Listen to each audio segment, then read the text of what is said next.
You open the fridge for the third time tonight, even though you already know what's inside. Nothing has changed since the last time you looked. There's a jar of pickles, some condiments, maybe a heel of bread. You stand there anyway, scanning, hoping something edible has appeared in the last 4 minutes. You call this a snack search gone nowhere, a small, silly modern habit. But the real answer is far stranger. That restless scanning, that refusal to accept an empty shelf, isn't a quirk of modern boredom. It's an ancient survival behavior, still running in the background of your brain, built for a world where food didn't show up on schedule. Your ancestors didn't have refrigerators. They had seasons, and some seasons were brutal. So what did they actually eat when the usual food disappeared? Primatologist Richard Wrangham, who has spent decades studying diet and evolution, calls these emergency options fallback foods. Fallback foods are the items a species turns to only when preferred food is scarce.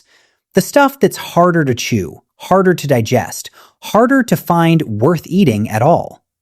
For early humans, that meant digging. Literally, underground storage roots and tubers, swollen with starch and buried out of sight of every other hungry animal, became a critical lifeline. Why dig for food no one can see when easier meals are out in the open? Because the things out in the open run out first. Anthropologist Alyssa Crittenden spent years living alongside the Hadza, a hunter-gatherer community in Tanzania, documenting exactly what filled the gaps when hunts failed. She found that tubers, dug from the ground with a simple wooden stick, made up a significant share of daily calories, especially for children and women who couldn't always rely on meat coming home. Alongside the tubers came something even less appetizing to modern ears: insects, termites, grubs, the occasional handful of ants, packed with fat and protein when nothing else was available. The unglamorous food was the food that kept people alive. Crittenden also noted something easy to miss. Children as young as 3 or 4 were already skilled at locating and digging their own tubers, a fallback skill passed down early because it had to be. Hunger doesn't wait for you to grow up. Here's where it gets stranger.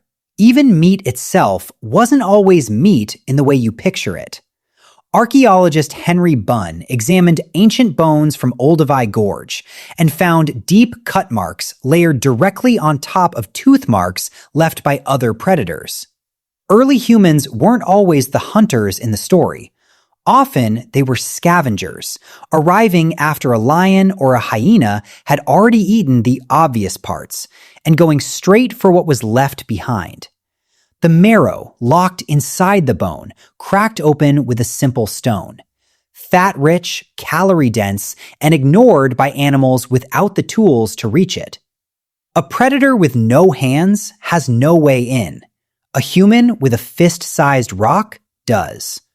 So the foods that kept your ancestors alive weren't the prized cuts.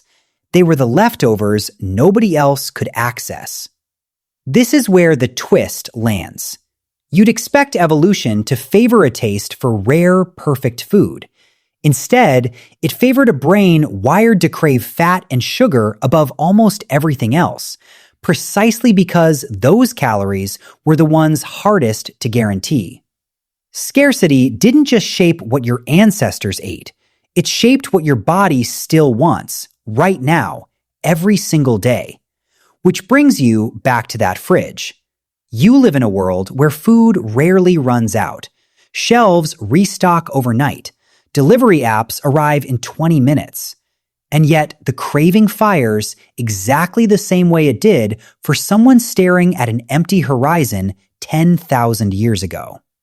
Psychologists studying stress eating have repeatedly found that anxiety and uncertainty, not actual hunger, trigger reaching for the densest, most calorie-rich option in the house. Your body isn't responding to your pantry. It's responding to a season that hasn't existed for thousands of years, one where the next meal was never promised. Your ancestors who craved fat and sugar a little too strongly survived the lean months that wiped out the ones who didn't. That craving is not a glitch. It's an inheritance, passed down through every generation that made it through a winter you never had to face. That's not a failure of willpower. That's an alarm system doing exactly what it was built to do, just aimed at the wrong threat. So tonight, when you find yourself standing in front of an open fridge for the third time, staring at food you already know is there, you're not snacking out of boredom.